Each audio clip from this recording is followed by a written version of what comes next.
Mountains, deserts. Deserts. Fires. Spicy scallop sushi, hot sauce. Do it! Okay, here we go, I'm doing it! Oh my god! Oh, wow.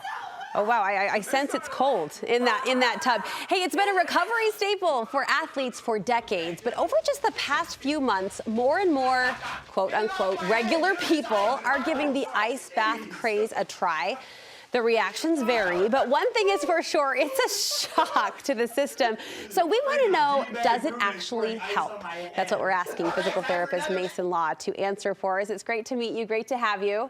My ears are ringing. She was a little shocked, I think, by the temperature of that water. What triggered all this buzz, Mason, surrounding the ice bath? Do we know? Yeah, ice baths have been around for a while, decades, but it's really social media. Different gurus on social media, Instagram, TikTok, that are putting it out there, and a lot of people are following. So I would say most definitely social media has developed it. The social media effect, that doesn't surprise me.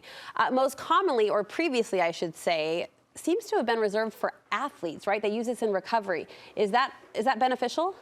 Yeah, that's a good question, because it can be, and it depends on what you're trying to accomplish. Okay. So some of the benefits of an ice bath can be reduced muscle soreness, reduced inflammation, and mental acuity, mental toughness. That's proven. Yes, there are studies that show that. Okay. But there are a lot of studies that conflict it. You know, some of the studies that will prove that demonstrate one point, you know, you have to take that with a grain of salt, because maybe it was done in a, you know, for college athletes. Sure. And you look at the subjects and who they were, and maybe is that in line with you? You have to look at that. But yes, the ice baths can be beneficial, and there are studies that validate it. Okay. You point out that, you know, one of the main benefits and what a lot of people are talking about is this idea of reducing inflammation. But you point out inflammation isn't always the enemy. Absolutely. Yeah, the inflammatory response is your body's natural process in healing and recovery. Okay. And there are chemicals that are beneficial chemicals released through that process.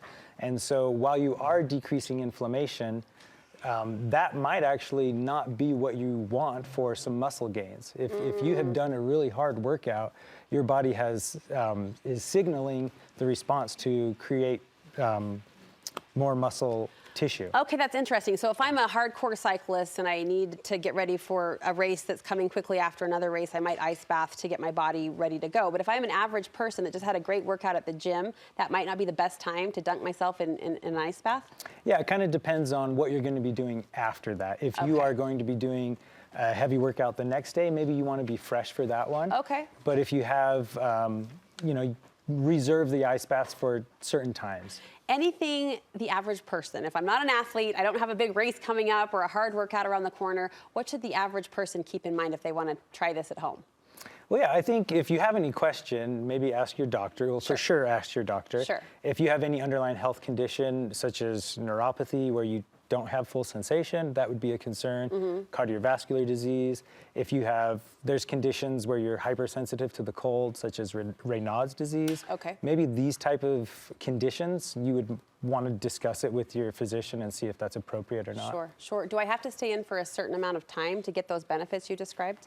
Yeah, so what an ice bath, or what the research calls it, cold water immersion, the protocol is 5 to 10 minutes. Whoa. And yeah, if you can make it through the first minute, that's the hardest part. Okay. But also in a temperature of around 50 to 59 degrees is what they're saying is the standard. So just a cold shower or just a 30-second cold spray at the end of my warm shower isn't really going to do the trick? Yeah, to get some of the health benefits, that's another good point, because some of the health benefits have to be, you have to have done the ice bath consecutive days. Oh. There is some research that shows it can work with your brown fat and metabolism. Okay. And so, but that study showed that it was only after 10 consecutive days that it triggered that response. Oh, wow. Okay, so a lot to consider before we do it just for the fun of it, so Yeah, to speak. yeah. All right, Mason, thank you so much. Where can viewers go to learn more and get wellness tips from you? Intermountainhealthcare.org. That's where you could reach out or speak with your physician. All right, thank you again.